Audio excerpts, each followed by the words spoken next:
Bom dia a todos.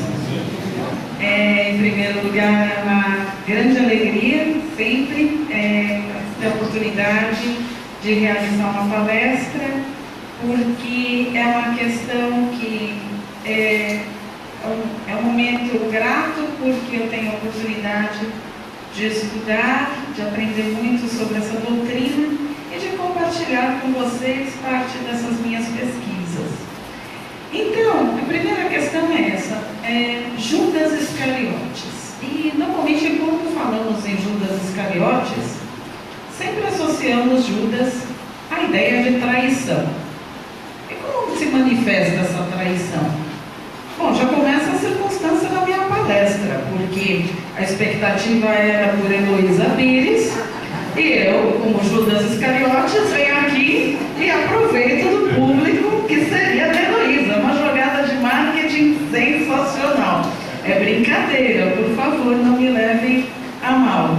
Mas assim, é interessante isso. Em qual contexto? Porque essa minha palestra, eu já venho estudando esse tema há algum tempo, e ela havia sido programada para o mês de maio, e veio dada essa circunstância, houve antecipação. Então vamos lá. Por que falar sobre Judas Iscariotes? Primeiro, porque do ponto de vista da doutrina espírita, é importante aprender a perdoar. Então, primeiro é ponto a termos em discussão. Precisamos nos livrar de ranços de um catolicismo ortodoxo, de outras religiões, que só sabem se lembrar de Judas Iscariotes, não como um dos 12 apóstolos, mas como aquele que traiu Jesus. Então, muito cuidado, não julgueis, para que não sejas julgado. A outra questão que me levou a trabalhar sobre esse tema, observando, na verdade, nos estudos que eu realizo, eu sou uma pessoa assim que, até por força da minha natureza pessoal, da minha profissão, eu sempre estou envolvida com pesquisa. Então, mesmo quando eu estudo algum tema do Evangelho, que tenha relacionado ao Evangelho, é natural que eu fale mais com a razão e menos com a emoção, né? Então é uma característica minha. Então, o que eu observo, lendo a Bíblia Sagrada, e é claro, lendo novamente, não é porque nós somos espíritas, achamos que estudar Espiritismo é só as obras da codificação, as obras espíritas, a Bíblia Sagrada não se estuda. Não, gente, devemos estudar sempre tudo e sobre tudo, porque é relacionado à nossa aquisição de conhecimento e também num processo assim de termos mais esclarecimento sobre as coisas. E a própria Bíblia Sagrada, no que eu observei, ela própria, dentro dos diferentes evangelhos, apresenta inconsistências em relação a Judas Iscariotes.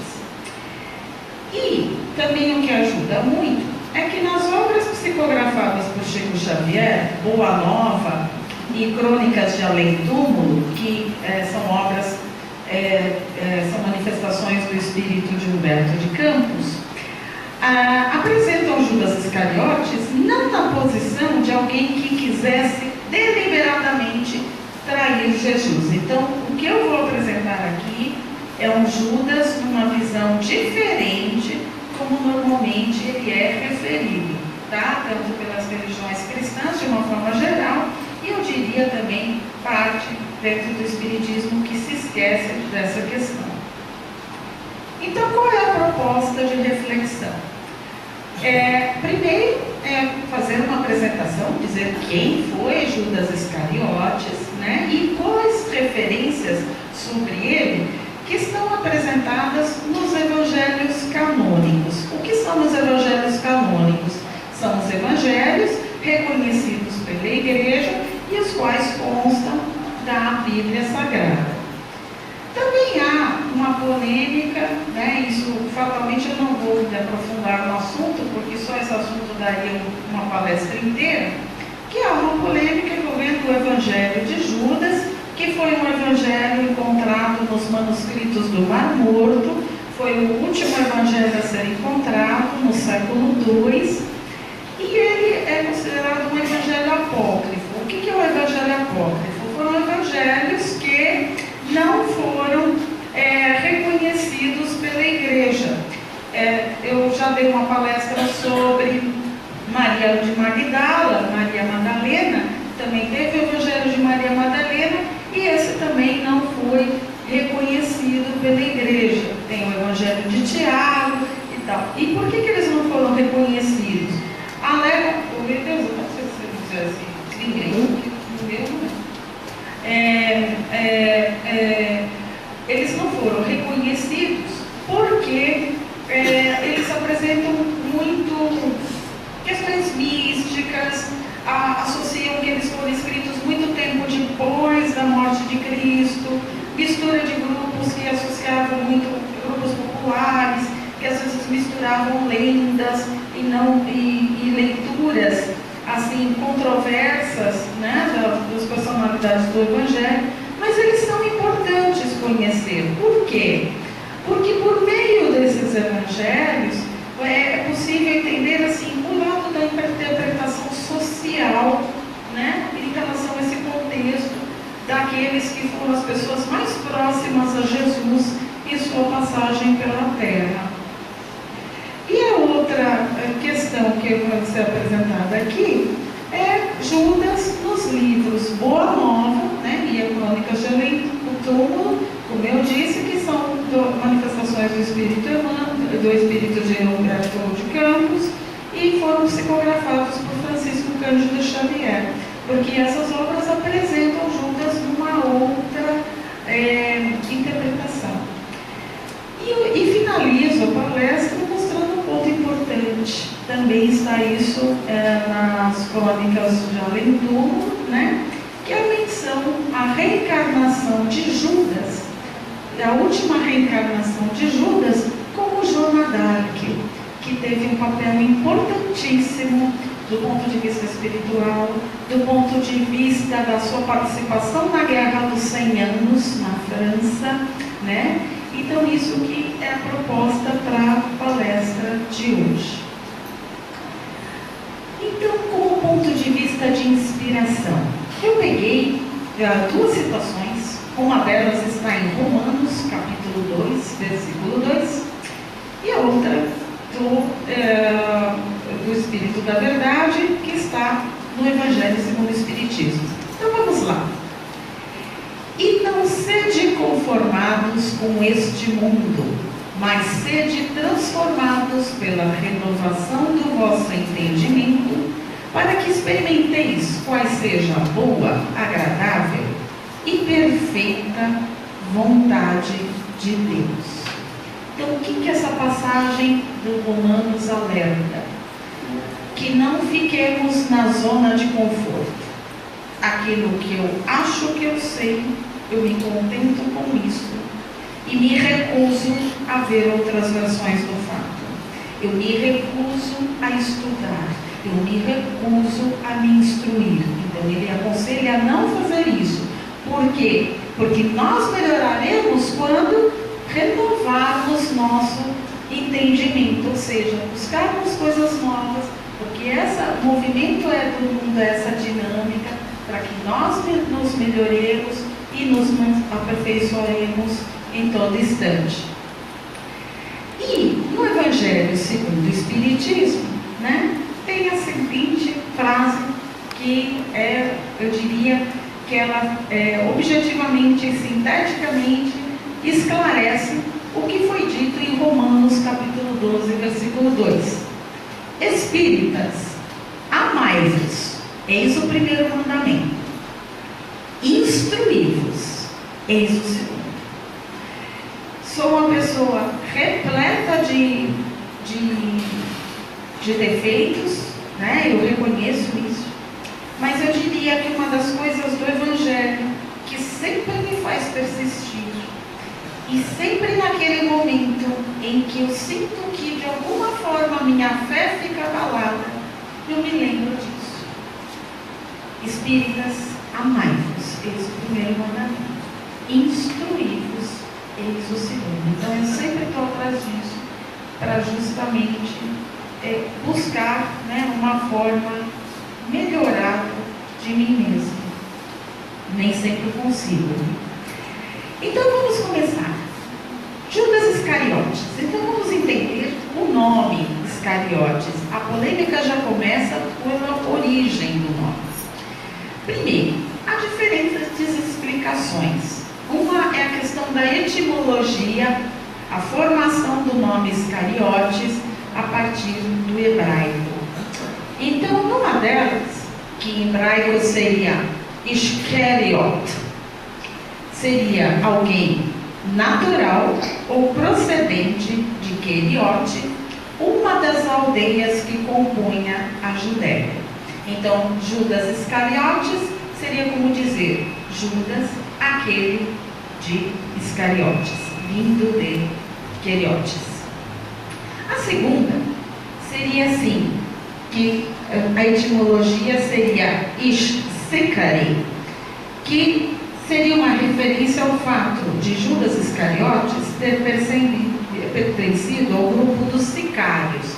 E quem eram esses sicários? Era uma ramificação do grupo dos zelotes, que eram grupos mais radicais, que atacavam com punhais romanos na Palestina. Então é o seguinte, lembrando que nessa época os judeus estavam eles foram escravizados por Roma, né? Então Roma era a que mandava em todo aquele pedaço. E esse grupo não aceitava o domínio de Roma, então tentava lutar contra Roma, mas de uma maneira de luta armada.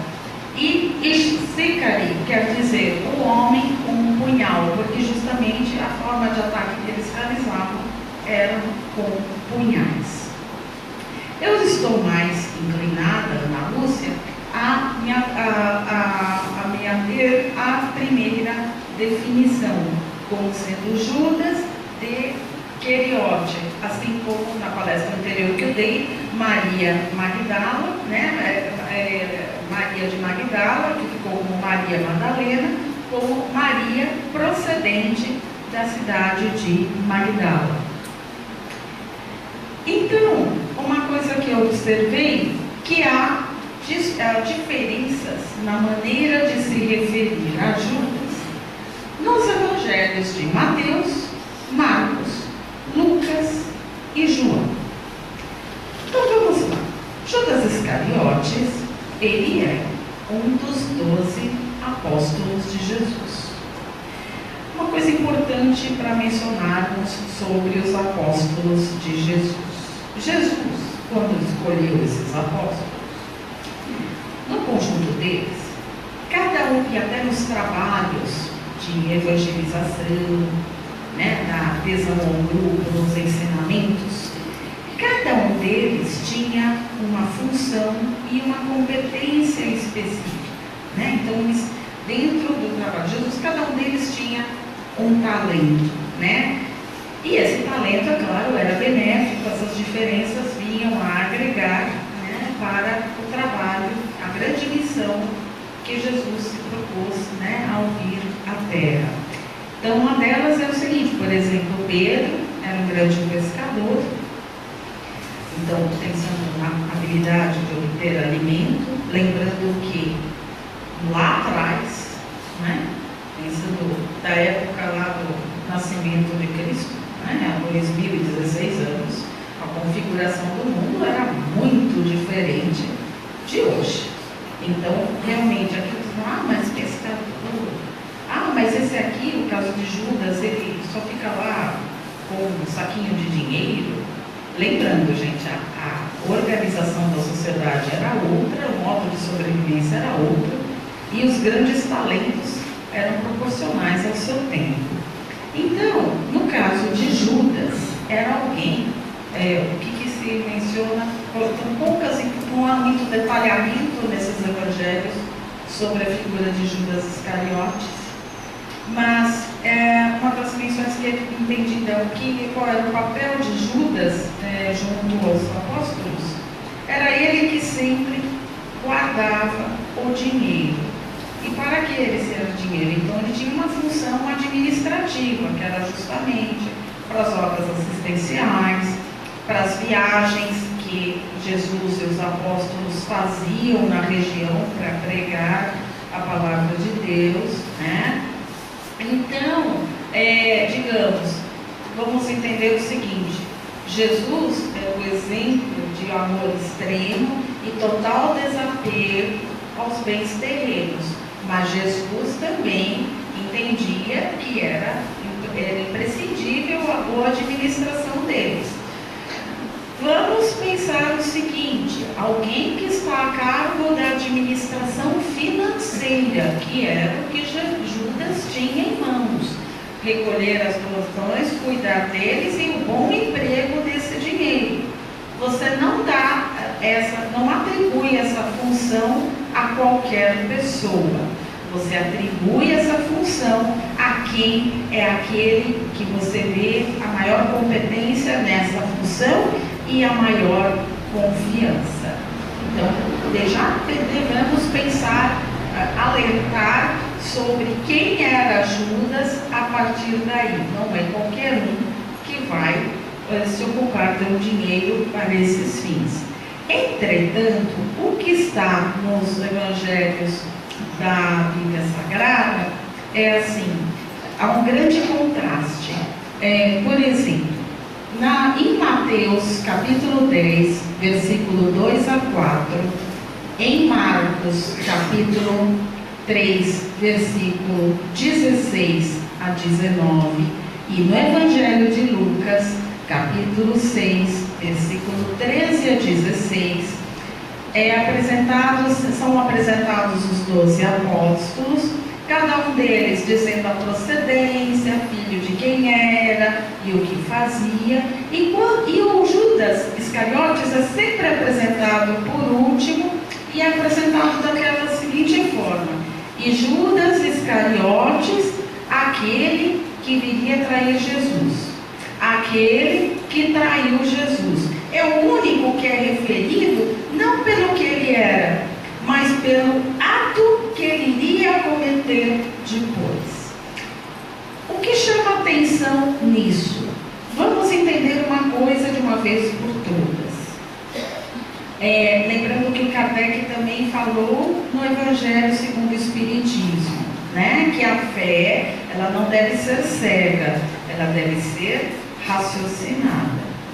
O que acontece nesses evangelhos aceitos pela igreja é que há um problema de tradução, né, nas versões do evangelho, do aramaico, depois para o hebraico, e também com a vontade do Papa, dependendo da ocasião, certas alterações eram propositalmente feitas, com o objetivo sempre de trazer maior elucidação, maior conhecimento, etc.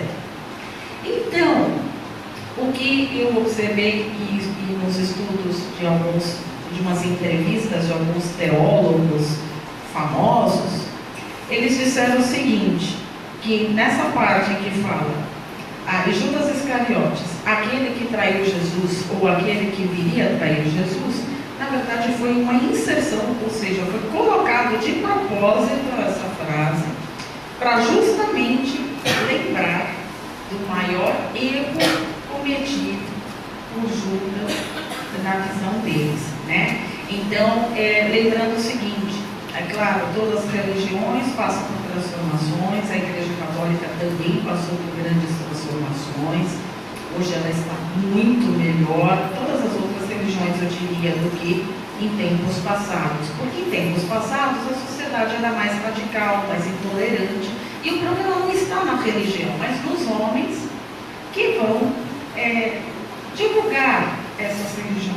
Então, em houve épocas que a ideia de temor a Deus significava ter medo de Deus, ter medo do castigo de Deus, que Deus, não mais do que uma figura a ser respeitada, era para ter muito medo. Você errou, você iria fatalmente sofrer após a morte as amarguras do inferno.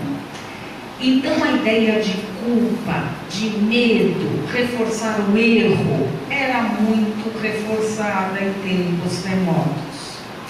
Então, durante muito tempo, ficou muito evidente a necessidade, no ponto de vista de muitas religiões cristãs, em acentuar a grande falha de Judas, que ele traiu Jesus, que ele era culpado e o que ele fez não mereceria perdão. Então, essa ideia propagou durante séculos e séculos, né? E também, agora, o que é interessante, mas é claro, essa ideia, graças a Deus, e via Espiritismo, como vamos ver mais para frente, foi revista, né? Agora, no Evangelho de João, o Judas Iscariotes é referido, como eu disse, o encarregado da bolsa de dinheiro. Isso está em João, capítulo 12, versículo 6. E a partir daí, reforça uma ideia de apego de Judas Iscariotes ao dinheiro, como se fosse alguém muito ambicioso e muito materialista. E isso também está reforçado também em João, em outra passagem, no capítulo 12, versículos 1 a 6, na cena em que Maria de Betânia faz a unção dos olhos nos pés de Jesus, né? Uma cena que ficou famosa, e nessa hora o Judas comenta e diz o seguinte: mas um óleo tão caro, com esse óleo poderia ser vendido, se ela doasse o óleo, poderia ser vendido a 300 dinheiros, né? E aí Jesus diz, mas a questão é qual é a oportunidade que ele diz mais ou menos algo assim, qual é a oportunidade que ela teria de encontrar a mim. Então quer dizer que ela não pode fazer um gesto desses comigo, né? Então essa é uma cena que é reforçada, que é para mostrar esse contraste, né? Ou a questão da traição, ou a questão do apego material, que isso, de certa forma, justificaria o motivo que Judas teria para trair Jesus. Então, quem foi o Judas Iscariotes? Ele ficou conhecido por entregar Jesus por 30 moedas de prata, que equivaleria ao preço de um escravo na época. Então, a forma de entregar Jesus foi o seguinte: ele recebeu o dinheiro e aí publicamente falou, não, eu vou me aproximar dele e beijarei a sua face e aí vocês saberão que é Jesus. E essa menção a esse beijo da traição foi mostrada em diversas obras de arte, né, como a obra de Caravaggio, né, que é um pintor muito importante, né, que mostra essa cena, e muitos outros mais, né? De certa forma, os evangelhos de Mateus e Marcos acentuam a ideia de que Judas Iscariotes teria apego ao dinheiro, pelos motivos que esclareci. Agora, o Evangelho de Lucas e João destacam que a traição de Judas Iscariotes foi motivada pela influência de Satanás. Isso está escrito mesmo, é só conferir essas passagens. Lucas 22, 3, João, capítulo 13, versículos 2 a 27. Então, até aqui, observemos como é que a história de Judas não está suficientemente esclarecida no Evangelho. Porque se nós lermos com cuidado os Evangelhos de Mateus, Marcos, Lucas, quando pensamos na referência à parábola do semeador, não é? A questão de Lázaro e outras passagens, há versões praticamente idênticas. A forma de escrever é que está diferente.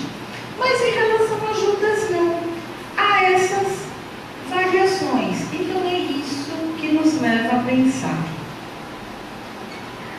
A própria morte dele apresentada de uma maneira muito estranha.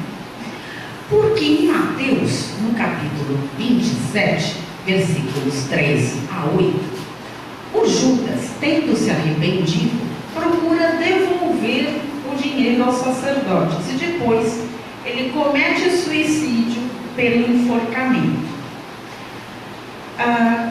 Em Atos, capítulo 1, versículos 18 a 19, há uma versão totalmente diferente, e até eu pus parte da citação.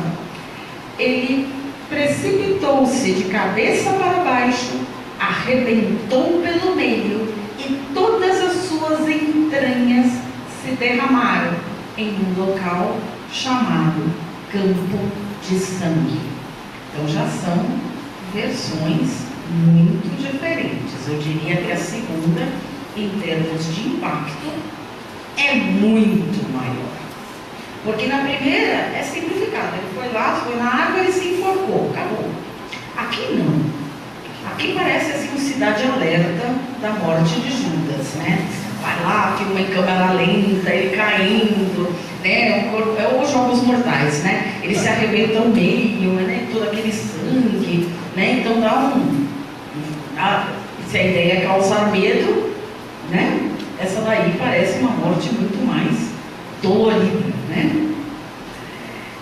E afinal, ao que ninguém comenta, eu diria assim, dentro dos evangelhos que estão lá na Bíblia Sagrada, qual o real motivo que Judas entregaria Jesus aos romanos? Primeiro, vamos pensar logicamente. Tivesse ele motivado pela questão material, 30 moedas de prata era o valor de um escravo, mas pensando que escravo não era algo barato nessa época. Se ele tivesse movido pela questão material, eu diria que o arrependimento, eu estaria inclinada a dizer que o arrependimento dele não necessariamente aconteceria logo em seguida. Poderia acontecer muito tempo depois. Eu diria assim, porque às vezes o que mostra a realidade é que espíritos endurecidos, motivados pelo dinheiro, né, o tempo de arrependimento é muito maior. E no caso de Judas, não. Foi praticamente instantâneo. Cristo sendo crucificado, ele não aguentou essa culpa e ocasionou a própria morte. Então isso já é uma contradição.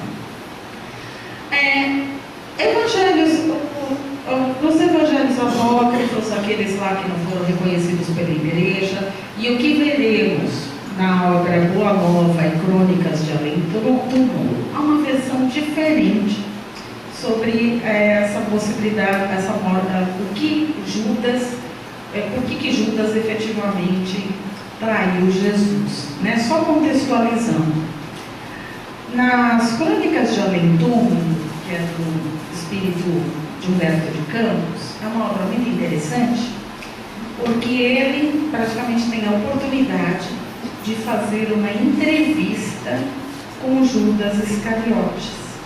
E porque o que é dito? Judas teve diversas reencarnações, a última foi com Joana d'Arc, mas ele todo ano, na época da Semana Santa, ele meio que retorna ao Oriente para refletir sobre toda a experiência dele como na encarnação de Judas Iscariotes, na época de Jesus, e refletir sobre todo o processo e sobre si mesmo. Então, nessa entrevista, Humberto de Campos pergunta para ele se era verdade o que constava no Novo Testamento, né? Se ele efetivamente havia traído Jesus.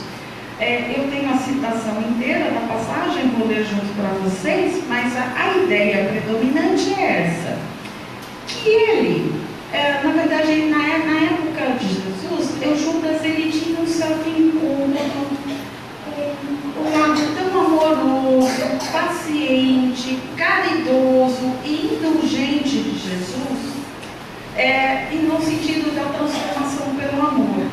Judas é um homem de guerra, de luta, o homem do punhal. Então ele acreditava que era necessário mais do que nunca libertar os judeus do jugo dos romanos. E ele achava que só pela ação do convívio com os mais necessitados e pobres, Jesus não conseguiria isso, que era preciso Jesus, de alguma forma, atrair a atenção dos grandes sacerdotes judeus, né? Porque estes, na sua influência junto a César e junto aos romanos, poderiam realmente fazer valer a grande boa nova, né? Que era a verdade de Deus trazida por Jesus, né?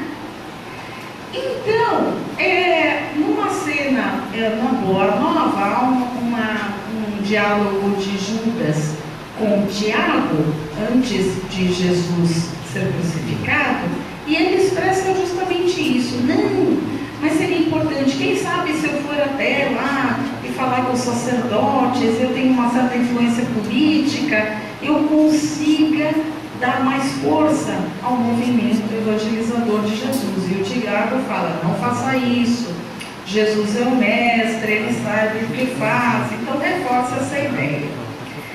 A outra possibilidade seria essa, que estrategicamente Judas Iscariotes, incomodado com aquela paciência toda que Jesus tinha, com aquela tranquilidade, com aquela ideia de momento certo, tempo certo, ele se antecipou, ele desobedeceu e cometeu um ato que deu uma consequência terrível. Ou seja, ele simulou a venda, entre aspas, a entrega de Jesus para os sacerdotes e para os romanos, acreditando que, dada a grande influência que Jesus tinha junto aos mais pobres e ao povo em geral, que o povo se revoltaria vendo Jesus sendo preso pelos romanos e que esse povo faria um levante popular e finalmente o cristianismo iria se espalhar. E como lamentavelmente isso não aconteceu, Pilatos lavou as mãos e o povo acabou escolhendo a libertação de Barrabás. Jesus foi crucificado, e aí Judas não aguentou o peso desse seu ato e acabou se suicidando, seja por enforcamento ou se atirando pelo precipício, mas de fato ele atentou contra a própria vida. Então, como é que está essa passagem no Crônicas de Além-Túmulo? O trecho é um pouco longo, mas vale a pena ler, porque é a fala de próprio Judas. Judas estava entre essas forças Jesus estava entre essas forças antagônicas com a sua pureza imaculada. Ora, eu era um dos apaixonados pelas ideias socialistas do mestre, porém o meu excessivo zelo pela doutrina me fez sacrificar seu fundador.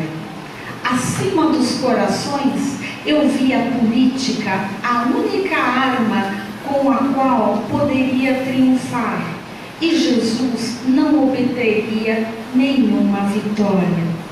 Com as suas teorias, nunca poderia conquistar as rédeas do poder, já que no seu manto de pobre se sentia possuído de um santo horror à propriedade. Planejei então uma revolta surda, como se projeta hoje em dia na terra a queda de um chefe de Estado. O mestre passaria um plano secundário e eu arranjaria colaboradores para uma obra vasta e enérgica, como a que fez mais tarde Constantino I, o Grande, depois de vencer Maxêncio às portas de Roma, o que, aliás, apenas serviu para desvirtuar o cristianismo.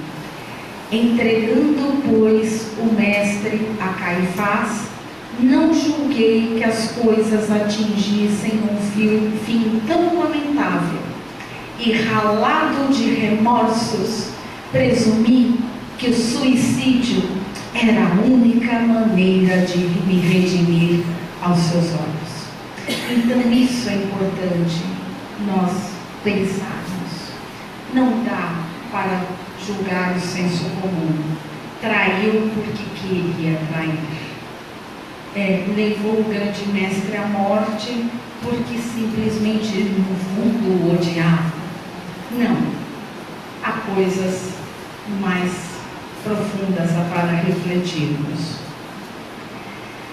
Uma coisa que é interessante na Bíblia Sagrada é que em diferentes momentos temos discussões da questão do livre-arbítrio, situações de desobediência e traição. São temas recorrentes nos evangelhos de Mateus, Marcos, Lucas e João. E também, em parte, no Velho Testamento. No Velho Testamento, a primeira manifestação disso, de um livre-arbítrio, que foi entendido como desobediência grave e traição aos olhos de Deus, criação do universo, foi o fato de Adão e Eva terem provado do fruto proibido. Foi uma grande transgressão, a recomendação que Deus fez, e por conta disso eles foram expulsos do jardim do Éden. Sobre isso eu tenho algo interessante a falar. Na literatura, tem um escritor lá do século XVI, que é John Milton, e ele escreveu uma grande obra em versos chamada O Paraíso Perdido. E ele retoma já exatamente toda essa situação de Adão e Eva no paraíso. E o que é interessante? Até o John Milton questiona isso no Velho Testamento. Porque durante muito tempo a culpa em quem ficou? Na Eva. Sempre mulher leva nessa hora. Foi a Eva que ouviu uma conversa de uma serpente. Experimentou lá o fruto, chegou para o Adão e falou: que tal? Ninguém está vendo. A serpente disse que é muito bom, experimenta. E aí na descoberta, Adão, tipicamente masculino: não, eu não sabia de nada, eu só experimentei porque ela falou para experimentar, né? Exato, é interessante isso. É mais ou menos Bill Clinton na época dos seus escândalos, com medo de fumar maconha. Não, eu fumei, mas não traguei. Mônica Lewinsky, então, nem se fala. Olha, foi isso, mas eu não fiz aquilo, né? E outras coisitas mais. Então, assim, Adão chegou e falou: eu não sabia de nada. Eu sabia de nada para experimentar, mas Eva veio com uma conversa assim e eu não aguentei e experimentei. Covarde. Bom, mas aí, o John Milton, ele liberta Adão e Eva. Sabe como nessa reflexão? Porque diz que tudo começou com a expulsão de Lúcifer, o anjo caído. Ele nunca aceitou ter perdido o paraíso. E quando viu que Deus criou duas criaturas humanas, ele resolveu voltar para o paraíso, porque aí era disputa de forças com Deus. A primeira aparição, que aí conhecido como Satanás no paraíso, foi na forma de um corvo. Então ele sobrevoou a região do Éden e analisou ali, teve a primeira conversa em sonho com Eva. Mas aí o anjo Gabriel percebeu, contou para Deus, e aí houve uma luta entre anjos e Lúcifer foi expulso. Isso está no paraíso perdido. Na segunda vez, estrategicamente, lembrando que eu sou professora de estratégia, então tudo isso não me passa batido, ele resolveu vir de uma forma rasteira, como serpente, porque no ar todo mundo vê, na terra é mais difícil. E aí veio uma conversinha para Adão e Eva e temos o resultado que já temos. O que o John Milton quis dizer no Paraíso Perdido? A culpa, na verdade, não é nem de Eva e nem de Adão. O problema é que eles foram fracos, facilmente influenciados pela serpente, né? Que era Satanás, né? Manifestado sobre Satanás, e a partir daí, no livre-arbítrio, cometeram uma falta grave, entendendo como traição. O outro exemplo é Caim, né? Que matou o próprio irmão Abel por inveja, a própria, o entendimento, né? Como a traição de Judas Iscariotes. E no momento da crucificação, né? O que fez Pedro? Negou o nome de Jesus 3 vezes. Não deixa de ser uma forma de traição, que todo mundo depois alivia, né? Porque como a Igreja Católica é entendida como a Igreja de Pedro, vamos esquecer esse fato, ele tinha um bom motivo para isso, etc. E tal. O que é muito importante lembrarmos do ponto de vista da doutrina espírita, a ideia de perdão. Muitas vezes, muitas das religiões insistem em destacar a traição de Judas Iscariotes e a prática popular durante a Semana Santa, que é a malhação de Judas. Você põe um boneco na rua, hoje os bonecos são temáticos, né? Um Judas, né, encarnado na forma de um político ou política atual, não vamos criar problemas aqui, não é esse o objetivo, e vai lá e tal. Mas no fundo, é uma brincadeira, mas uma brincadeira de mau gosto. Não é função de um cristão ficar castigando o outro pela falta cometida. Lamento. Perdoai ao próximo, se quiseres, o perdão de Deus. Porque se eu não perdoo o meu próximo, como é que Deus vai me perdoar? A questão funciona assim. O Espiritismo baseia-se na ideia de amor, caridade, fraternidade, indulgência em relação ao próximo. Mais do que nunca é preciso aprender a perdoar a todos, inclusive Judas Iscariotes. Por mais difícil que seja para nós. Por maior que seja o nosso amor a Jesus, o nosso amor a Deus. Porque se Jesus perdoou Judas Iscariotes, nós mais do que nunca precisamos perdoá-lo também. E aí, uma questão muito interessante. Judas teve, depois que ele cometeu suicídio, ele foi para o umbral, ficou ali um longo tempo em sofrimento, e muito destacado isso nas obras espíritas. O sofrimento não por ter traído Jesus, mas por ter se suicidado, que esse é uma das maiores falhas. Ninguém tem o direito de tirar a vida de alguém ou de atentar contra a própria vida. Então, nesse período, ele foi perseguido por espíritos de romanos, de cristãos que o consideravam um grande traidor. Então, ele teve esse grande sofrimento e teve várias reencarnações. E a última delas foi como Joana d'Arc, e é providencial. Se analisarmos a vida de Joana d'Arc, aconteceu o que com Joana d'Arc? Era alguém que era religiosa, que ouvia vozes, né? Então ela tinha uma mediunidade bem presente, mas na época ela foi identificada como bruxa. Ela atuou como soldado, né, durante a Guerra dos 100 Anos, conseguiu, graças ao seu senso de disciplina militar, e muito, né, teve uma fé em Deus acima de todas as coisas, conseguiu uma grande liderança junto aos exércitos, e até que ela foi justamente traída, vendida, entregue ao Santo Tribunal da Inquisição. O santo é como eles se referiam nessa época, de santo não tinha nada, viu? Porque aquela história é o seguinte: eu chegasse, por exemplo, para Helena, sou inquisidor, então, Helena, você é acusada de bruxaria. Toda bruxa que se preze começa a voar por aqui. Então, mas se você não voar, significa que você está querendo se disfarçar de uma pessoa que não é bruxa. Então comece a voar. Você tem dois caminhos. Você diz que 0800 0104, se voar você vai para a fogueira. Você diz que 0800 0105, se você não voar, você também vai para a fogueira. Então eu sinto muito, né? Eu, como sou um santo, membro de Deus, digo que você é digna de ir para a fogueira. E foi assim, brincadeiras à parte, que foi o julgamento de Joana d'Arc, e ela foi queimada em praça pública. Então, na verdade, foi uma missão que Judas escolheu por passar por um processo, né, de pena máxima, como Jesus sofreu.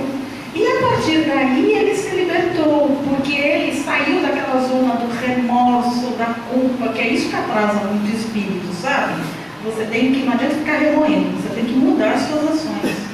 E hoje ele ocupa um posto, ele é um espírito de luz, ele recobrou a posição de apóstolo e trabalha junto com Jesus. Então ele teve uma senhora evolução espiritual. Tem até uma obra chamada Judas, e na encarnação como Joana d'Arc, aconselho vocês procurarem ler, é muito interessante. Para refletirmos, não há dados suficientes para sabermos o que levou Judas Iscariotes a entregar Jesus para os romanos.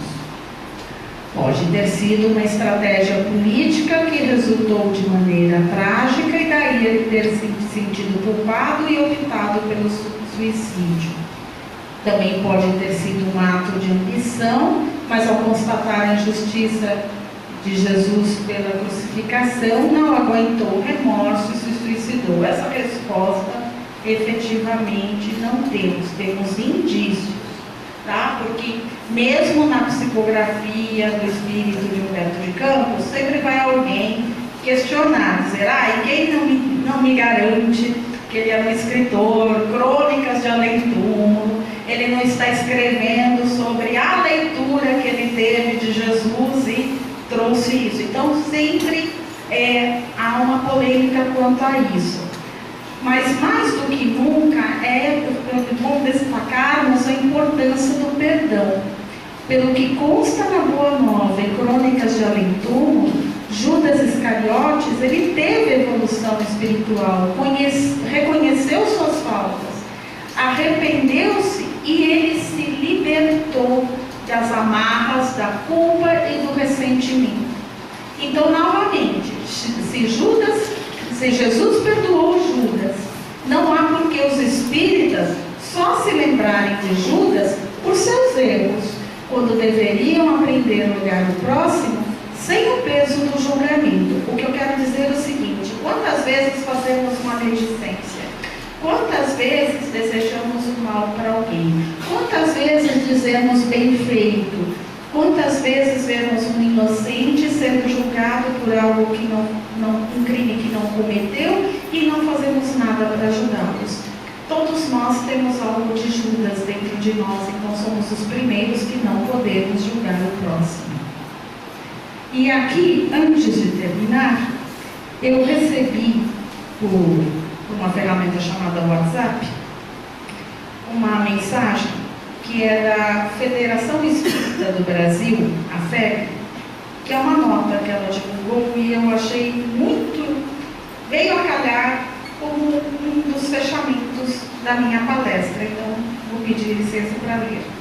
A FEB, Federação Espírita do Brasil, divulgou nota onde pede que evitemos atitudes conflituosas.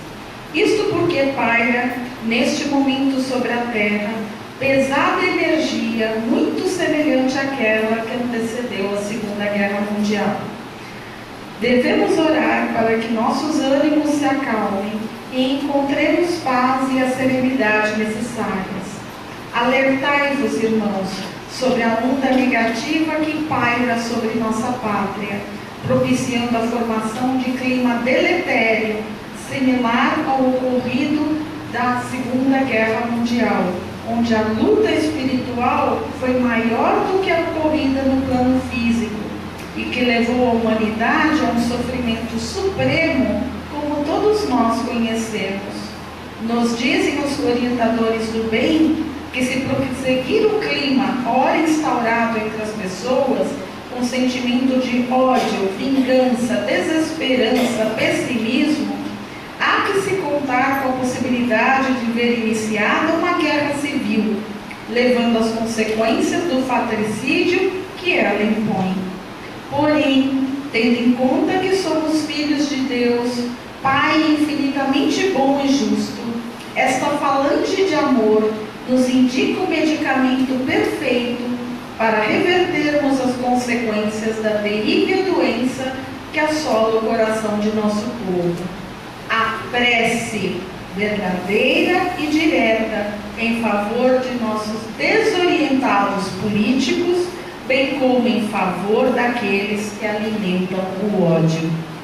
Por fim, a espiritualidade recomenda mudança imediata no nosso padrão mental, trocando o ódio pelo amor, o pessimismo pelo otimismo, a tristeza pela alegria, o medo pela coragem e principalmente a desesperança pela certeza de que tudo possa acontecer, que tudo que possa nos acontecer tem a permissão do Pai Maior. Que aprendamos a ser mais tolerantes e justos para conosco e para a sociedade em que vivemos. Muito obrigada.